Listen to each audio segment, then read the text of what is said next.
You're watching Local 10, home of Local10.com. WPLG Local 10 News at 5 starts now. Well, let's get to some health news because liposuction remains one of the most popular ways to remove unwanted areas of fat. But the process can really be painful. And because it is invasive, there are greater risks of complications than with these non-invasive treatments that are out there. So today we take a closer look at another option that's really growing in popularity. Here's Local 10's Dr. Ari Sofer. Swimsuits are standard attire in South Florida, but many struggle to achieve a beach-ready body.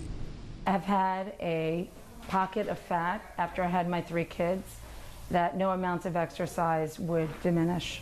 Dr. Cheryl Aber was curious about a new technology called CoolSculpting, developed in part by Miami native Dr. Dieter Manstein.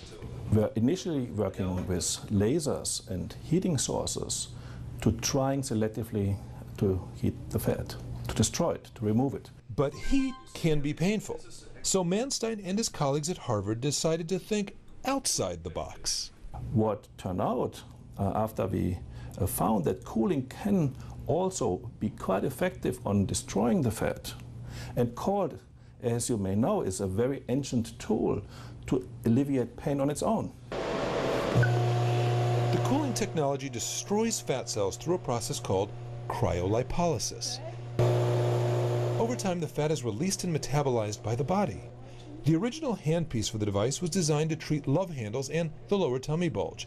Newly added handpieces allow technicians to address other areas of concern, including the arms and thighs. Now the advantage of this procedure is you can control the area, specific localized areas, where you like to get rid of the fat first.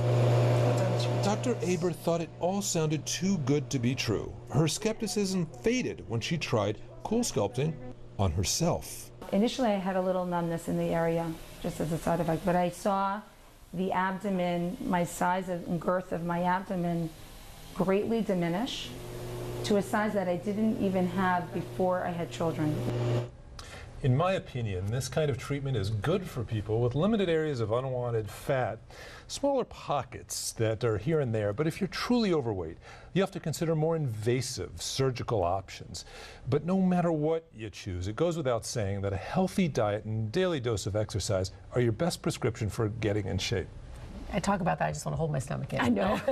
Sit up a little bit straighter. Okay, so good for women, it sounds like, but what about men? Not that I'm pointing my finger at my husband or anything, but men with belly fat?